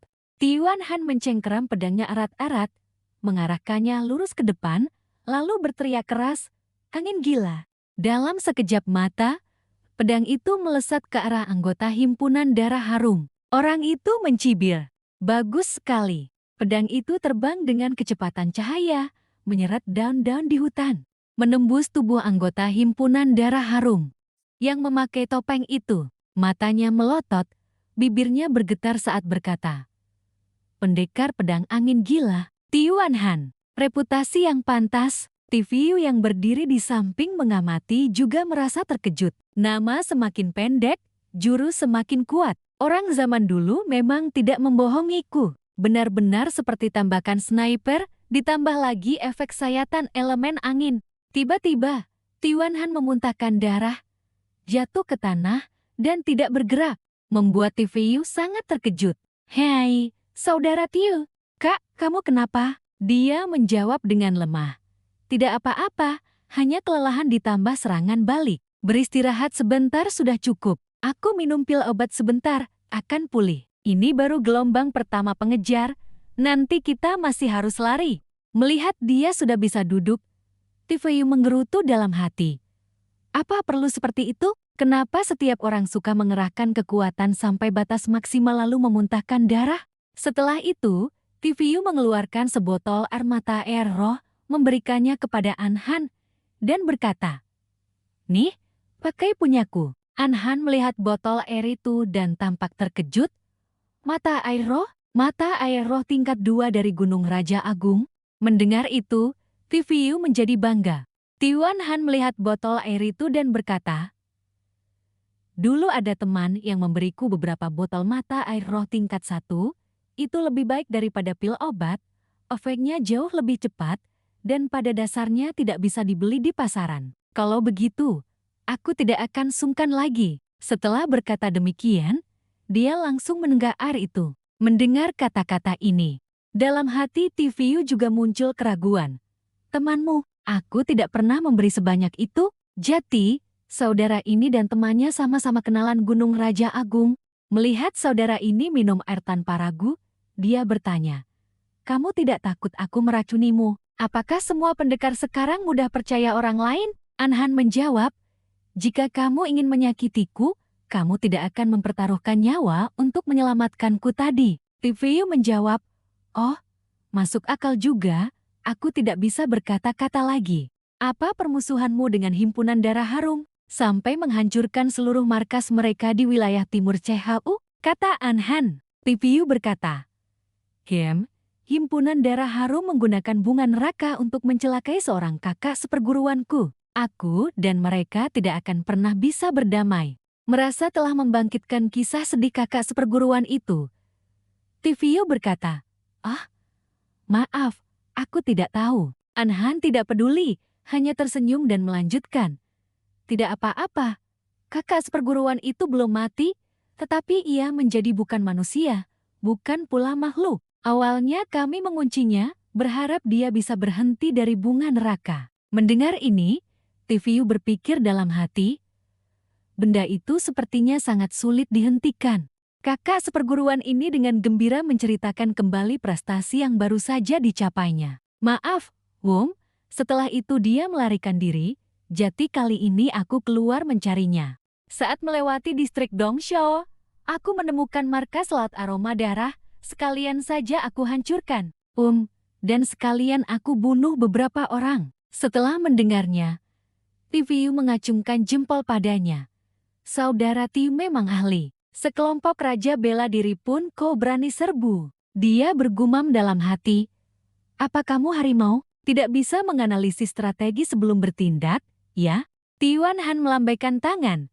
Tidak, saudara Ye juga sangat hebat. Tinju musim semi kuat Tifeyu yang dikombinasikan dengan api jiwa hijau membuat pemimpin itu tidak memiliki kekuatan untuk melawan sama sekali. Tifeyu, setelah mendengar itu, tersenyum kecut. "Sejujurnya, saya bukan Yiwen. Guru sekte Ye adalah ahli bela diri yang luar biasa di kampung halaman saya. Gaya tinju yang digunakannya disebut Wing Chun. Saya hanya mempelajari sedikit kulit luarnya saja untuk berpura-pura. Nama saya Tifeyu, Ciu." Anhan buru-buru menyapa, "Saudara Ti, senang bertemu denganmu. Namun, meniru ahli bela diri terbaik sebaiknya jangan diulangi lagi." Tifeyu juga membalas dengan sopan, "Senang bertemu denganmu." Tifeyu senang bertemu denganmu. Saya hanya meniru jargonnya, tidak ada maksud lain. Terima kasih atas pengingatnya. Tifeyu merasa orang-orang di dunia ini terlalu mementingkan seni bela diri dan diskusi tentang etika bela diri. Kakak seperguruan ini masih berpikir, guru sekti ya aliran bela diri, belum pernah kudengar. Tifeyu bergumam dalam hati, saudara ini sangat hebat. Dia sekalian bertanya tentang rencananya. "Jati, saudara Tiu, apa rencana selanjutnya?" Anhan menjawab, "Aku harus melakukan perjalanan ke barat distrik Dongshou. Ada kabar bahwa kakak seperguruanku pernah muncul di sana. Aku harus pergi memeriksanya. Bagaimana dengan saudara Tia?" Pria muda itu menghela napas dan menjawab, "Aku harus pergi ke pegunungan Luyun untuk menyelamatkan seorang kakak laki-laki juga." Kita tidak searah. Tiuan. Tiuan Han diam-diam menilai TVU, berpikir, orang ini meskipun sedikit ceroboh, etika bela dirinya agak buruk, tetapi secara umum karakternya lumayan. Melihat Tiuan Han mengangkat tangannya ke langit, TVU berpikir, apa yang dia coba lakukan? Mau bersumpah? Serius amat. Kakak seperguruan itu tertawa dan berkata, baiklah, kalau begitu kita semua punya urusan masing-masing. Aku tidak akan bertel-tel lagi. Terima kasih Saudara Ti atas bantuanmu. Kuharap lain kali kita bertemu ada kesempatan untuk mencoba jurus-jurus hebat Saudara Ti. Mendengar tentang adu tanding, wajah TVU sedikit pucat. Janji bertarung saja harus bersumpah, perlu seserius itu. Akhirnya mereka berdua bertepuk tangan. TVU pun menerima tantangan itu. Baiklah, baiklah. An Han tertawa lepas. TVU berpikir, perlu seagresif itu? Tidak menggunakan tinju untuk melawan niat pedangmu. Aku tidak punya waktu. Tunggu aku akan punya senjata yang pas. Saat ini, kedua orang itu sudah berpisah. Pemandangan tetap indah, dan mereka berjanji akan bertemu lagi di dunia persilatan. Setelah berjalan beberapa langkah, TVU tiba-tiba berhenti dan bertanya, omong-omong, siapa nama kakakmu? Kalau aku bertemu, aku akan membantumu menjaganya. Tiuan Han ragu-ragu, memikirkan apakah dia harus memberitahu orang itu nama kakak laki-lakinya atau tidak. Akhirnya, dia memutuskan untuk mempercayai orang itu sekali ini dan berkata, nama kakakku adalah Yang Bufu. Kedua orang itu akhirnya berpisah. TVU tidak bisa menahan diri untuk memberi semangat. Semangat, kau pasti akan menemukan saudaramu. Saudara Tiu juga membalas, aku pinjam doa restumu, dan aku juga mendoakan agar kamu bisa segera menyelamatkan kakakmu. TVU berjalan sambil memikirkan nama kakak laki-laki itu. Rang Bufu, nama ini terdengar familiar, sepertinya pernah kudengar di suatu tempat. Di sisi lain, Tiuan Han juga samar-samar menyadari sesuatu. Nama TVU ini sangat akrab. Selain itu, dia sepertinya belum pernah mendengar nama kakakku, tidak ada reaksi sama sekali. Orang ini menarik. TVU kembali ke tempat berkumpul. Tempat semua orang berkumpul. Para prajurit bersorak, pendekar Ti sudah kembali. Dia baik-baik saja. Dia baik-baik saja. Nona Kim bertanya dengan cemas, pendekar Ti, kamu tidak terluka? Di mana para raja bela diri itu? TVU tersenyum dan menjawab, sudah beres, itu hanya gerombolan laut aroma darah. Tidak ada yang perlu ditakutkan. Para prajurit tertawa terbahak-bahak setelah mendengarnya. Ah, organisasi jahat laut aroma darah. Pendekar Ti sungguh hebat. Seorang prajurit melapor. Pendekar Ti, serigala itu melarikan diri, kami tidak bisa menahannya. Dia berkata, tidak apa-apa, bagaimanapun. Serigala liar juga tidak bisa masuk kota. Lagi pula, kecepatan serigala tidak secepat kuda. Nanti aku cari kuda lain saja. Orang itu berkata, mana bisa kami biarkan Anda membeli? Pendekar T, kami sudah menyiapkan kuda untuk Anda. Setelah mengatakan itu, mereka menjamunya dengan hidangan mewah. Hidangan ini sudah dipanggang, silakan dinikmati, Pendekar T. Pria muda itu berkata dengan gembira. Daging babi hutan asli, sungguh rezeki. Nona muda itu mengungkapkan rasa terima kasihnya kepadanya. Juga, ini honor untuk kali ini. Terima kasih, Pendekar Ti, kami bisa menghindari bencana ini. TVU tertawa. Haha, ini hanya masalah kecil. Hanya tindakan menjunjung keadilan. Nona muda itu bertanya lagi, tapi pendekar pedang itu tidak datang. Saya juga ingin berterima kasih kepadanya. Seorang prajurit juga bertanya, kemana perginya pendekar pedang itu? TVU sambil mengunyah dengan lahap, menjawab, namanya Tiuan Han. Dia pergi mencari kakaknya, tidak searah dengan kita. Wangi sekali, masih panas. Mendengar nama Tiuan Han, semua orang tercengang. Tiuan Han, pendekar pedang angin gila Tiuan Han. TVU bertanya dengan bingung, apakah para bandit itu juga memanggilnya begitu? Nona muda itu berkata dengan terkejut. Ternyata itu dia. Dia adalah talenta muda di antara para raja bela diri di kekaisaran kita. Prajurit itu menambahkan, atribut angin, pendekar pedang angin gila, apalagi dia telah memahami niat pedang. Tiviu bertanya, seterkenal itu? Mereka menjawab, dibandingkan dengan kakak angkatnya, ketenarannya masih kalah sedikit. Kakak angkatnya adalah Yang Bufu, pangeran kedua kekaisaran. Hanya saja kami dengar akhir-akhir ini dia diracuni hingga gila dan tidak tahu lari kemana. Mendengar ini, Tiviu berseru kaget. Yang Bufu, astaga, sudah kubilang kenapa nama itu terdengar akrab sekali. Yang Bufu adalah pangeran kedua.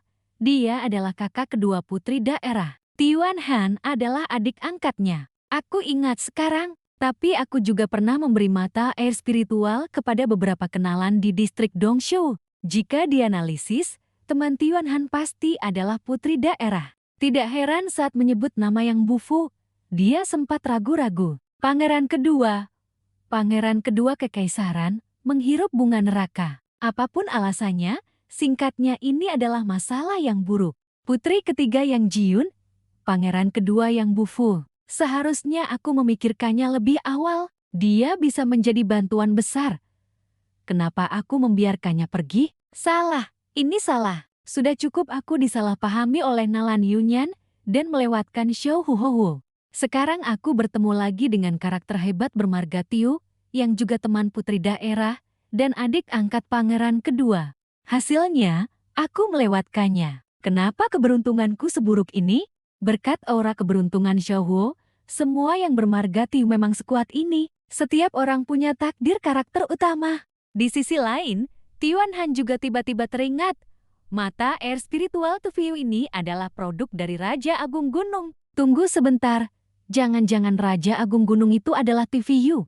Awalnya aku pikir dia sudah hebat karena bisa mengeluarkan satu botol, dan aku merasa tidak enak untuk meminta membeli lebih banyak. Ya ampun, dia adalah Raja Agung Gunung Tiviu. Mata air spiritual ini bahkan lebih berharga, lebih baik daripada ramuan obat. Dulu aku merasa canggung untuk bertanya, Koba tahu, aku pasti sudah membeli sedikit lagi. Sungguh kesalahan. Susah payah menemukan pemilik aslinya, tapi malah tidak menyadarinya.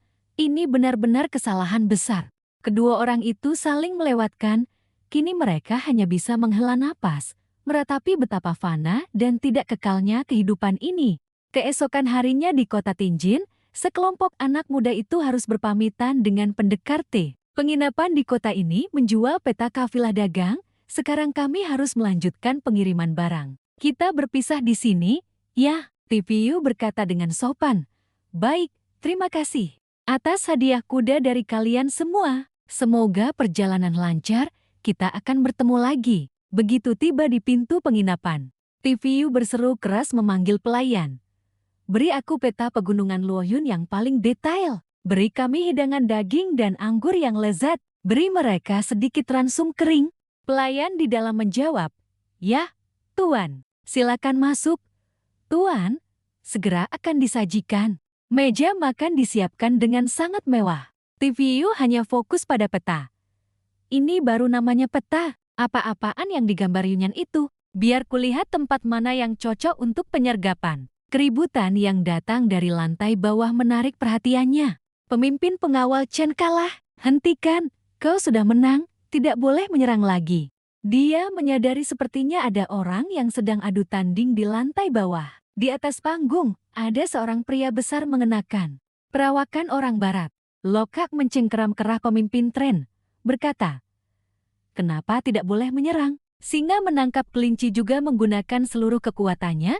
Bukankah itu pepatah dari pihak kalian di barat? Selama dia masih bernapas, tentu saja aku tidak bisa berhenti. Pemimpin itu gemetar dan berkata, jangan pukul lagi, aku menyerah. Penonton juga menunjukkan ketidakpuasan. Apa kamu ingin membunuh orang? Dia sudah menyerah. Dia sudah menyerah, kenapa kamu belum berhenti? Apa kamu punya etika bela diri? Pria besar itu bernama Lokhak, seorang pelajar asing dari Akademi Zhongzhou. Dia mengerutkan kening dan berkata, etika bela diri, tidak, tidak, tidak. Itu cara bicara kalian di wilayah timur CHU. Aku tidak setuju. Menurut aturan wilayah barat kami, siapapun yang kalah dalam duel adalah mangsaku. Aku bisa melakukan apapun yang kuinginkan, kecuali dia menebus dirinya, menggunakan batu spiritual tingkat atas setara dengan berat badannya sebagai tebusan. Aku akan melepaskannya. Pecundang menebus dirinya dengan uang. Ini adalah tradisi wilayah barat kami. Semua orang terkejut setelah mendengar itu. Ya ampun, batu spiritual tingkat atas setara dengan berat badannya sebagai uang tebusan? Perampokan pun tidak separah ini. Dengan berat badan pemimpin tren, bahkan jika dia mencuri dana publik, menjual bosnya pun tidak akan cukup untuk menebusnya. Pemimpin itu tidak punya pilihan selain menggertakkan gigi dan berkata, "Uang tidak ada. Mau nyawa? Hanya satu nyawa." Lockhart berkata dengan nada meremehkan. Ternyata dia hanya orang miskin yang tidak punya apa-apa. Kalau begitu aku tidak akan basa-basi lagi. Setelah mengatakan itu, dia mendaratkan tinju ke perut pemimpin itu. Pemimpin itu memutar matanya, memuntahkan darah, dan berkata dengan gemetar, Kau melumpuhkan danau spiritualku." Setelah menerima pukulan Lockhart ini, pemimpin itu berlutut di depannya, terengah-engah. "Aku lumpuh, aku hanya berduel, tapi malah dilumpuhkan." TVU menyaksikan semuanya dari lantai atas, di dalam hatinya hanya merasa terlalu kejam. Para penonton juga khawatir, habis sudah. Riwayat pemimpin tren habis sudah. Aku khawatir dia bahkan tidak bisa mempertahankan pekerjaannya. Keterlaluan, benar-benar menyedihkan. Orang wilayah barat ini menindas orang lain secara berlebihan. Apa dia benar-benar menganggap wilayah timur Sehau kita tidak punya siapa-siapa? Kemarahan Lockhart telah mencapai puncaknya. Ada lagi yang tidak terima. Jika tidak terima, silakan naik dan tantang aku. Saat ini, pemimpin itu hanya bisa bergumam.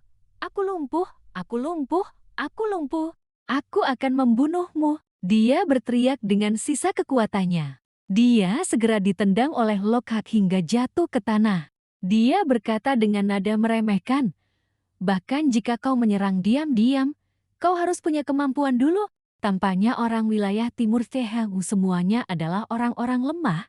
Tidak ada yang bisa mengalahkanku. Semua orang merasa sangat kesal. Ya ampun, terlalu sombong. Dia menghina pemimpin tren. Pemimpin tren hanya marah makanya bilang mau menyerang diam-diam. Kepala sekte Zhu, naiklah ke sana dan redam kesombongannya. Pemimpin tren adalah jenderal bela diri tingkat tinggi, tapi dilumpuhkan begitu saja. Orang ini benar-benar memiliki kekuatan yang sulit diukur. Fan Fai berlari untuk memeriksa keadaannya. Lockhart menunjukkan rasa jijik, berbalik ingin pergi. Jika tidak ada yang menantang lagi, aku pergi. Membosankan sekali. Sekelompok sampah. Fan Fai berkata dengan marah. Hei, di wilayah Jan kami, setelah melumpuhkan orang, kamu mau pergi begitu saja? Seseorang berdiri dan menghentikannya. Anak muda, jangan gegabah. Kekuatannya sangat kuat. Dia adalah Lockhart. Mendengar seseorang menantangnya, Lockhart segera berbalik dan menatap dengan marah. TVU masih berdiri di lantai atas, makan sambil menghela napas. Oh, ada yang maju? Dia punya sedikit keberanian. Fan Fai bertanya. Duel adalah duel, ketika melihat lawan menyerah. Kamu harus berhenti. Mengapa kamu bertindak sekejam ini? Kakak senior yang berdiri di sampingnya melihat penampilannya dan berpikir, adik Fan memang memiliki semangat keadilan. Lockhart berpikir dalam hati. Ternyata dia hanya anak muda yang mau pamer. Dia menjawab, melihat dia menyerah, lalu berhenti. Aku tidak membunuh orang. Semua masih dalam aturan duel kalian. Itu karena dia sendiri yang mengatakan tidak punya uang, tapi punya nyawa. Aku sudah mengampuni satu nyawanya. Itu sudah sangat berbelas kasih. Pemimpin yang tergeletak di tanah terus mengerang. Habis sudah, lumpuh, habis sudah. Semuanya sudah berakhir. Fan Fai bertanya balik, masih bilang belas kasih. Seseorang berbaju zirah berat memukul orang berbaju zirah kain dan melumpuhkan danau spiritualnya. Itu disebut belas kasih. Dia menggelengkan kepalanya dan menjawab, "Ah, tidak, tidak, tidak. Jangan-jangan kamu salah paham tentang satria wilayah barat kami. Zirah berat adalah bagian dari kekuatanku. Aku tidak menggunakannya, tapi pedang berat sudah cukup menghormati aturan kalian.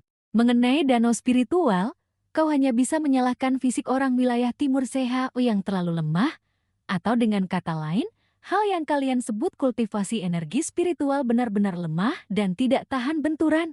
Energi spiritual kalian semua terpusat di danau spiritual, sedangkan energi pertarungan orang wilayah barat kami tersebar di seluruh tubuh. Titik lemah kalian terlalu jelas, salahkanku. Mendengar ini, api kemarahan berkobar di hati Fan Fai. Dia mengerutkan kening dan berkata, "Bagus sekali. Jadi, maksudmu di arena duel? Segala cara dapat digunakan, asalkan tidak membunuh orang." Fan Fai membantah, mengambil kembali argumennya. Dia sudah menyerah, tapi kamu masih tidak mau berhenti. Bagaimana kamu menjelaskannya? Kerumunan juga menunjukkan simpati. Benar, sudah menyerah tapi masih tidak berhenti. Kamu jelas sengaja ingin menunjukkan keagungan satria wilayah barat. Kalau begitu tunjukkan di wilayah barat. Keterlaluan, benar-benar tidak menghormati siapapun. Dia masih berkata dengan tenang. Menyerah, dia mengatakan punya nyawa hanya satu nyawa, jelas dia tidak menerima niat baikku. Penyerahan yang tidak tulus seperti itu? Bagaimana aku bisa tahu apakah dia berpura-pura menyerah atau tidak? Untuk menghilangkan potensi ancaman, aku hanya bisa membuatnya benar-benar kehilangan kemampuan untuk mengancam orang banyak. Setelah mendengar itu, kerumunan semakin marah. Omong kosong, logika konyol macam apa ini? Terdengar aneh. Apakah wilayah barat punya aturan seperti ini? Karena curiga ada bahaya, kamu langsung membuat orang kehilangan kemampuan untuk mengancam? TVU menyadari bahwa adik muda ini sedang mengelabui orang itu. Dia tidak tahu apa yang akan dilakukannya. Dia selalu merasa bahwa hal-hal tidak akan berkembang secara normal. Fan Fai dengan bersemangat menyatakan, "Baik, anggap saja perkataanmu masuk akal. Tapi kali ini, biarkan aku yang menantangmu, Lokha." Lokha menunjukkan rasa jijik pada lawannya. Kelihatannya kamu hanya jenis yang disebut ahli bela diri tingkat tinggi di wilayah Timur Sehau, kan? Arena duel ini menyembunyikan banyak bahaya. Fan Fai melangkah ke arena duel dan berkata, "Naik ke ring, semuanya harus mengikuti aturan. Aku hanya takut kalian orang wilayah barat tidak tahan kalah." Melihat orang luar datang ke wilayah Jan, mereka menyombongkan diri, namun kita hanya berdiri dan menonton. Kemarahan ini tidak bisa kutelan.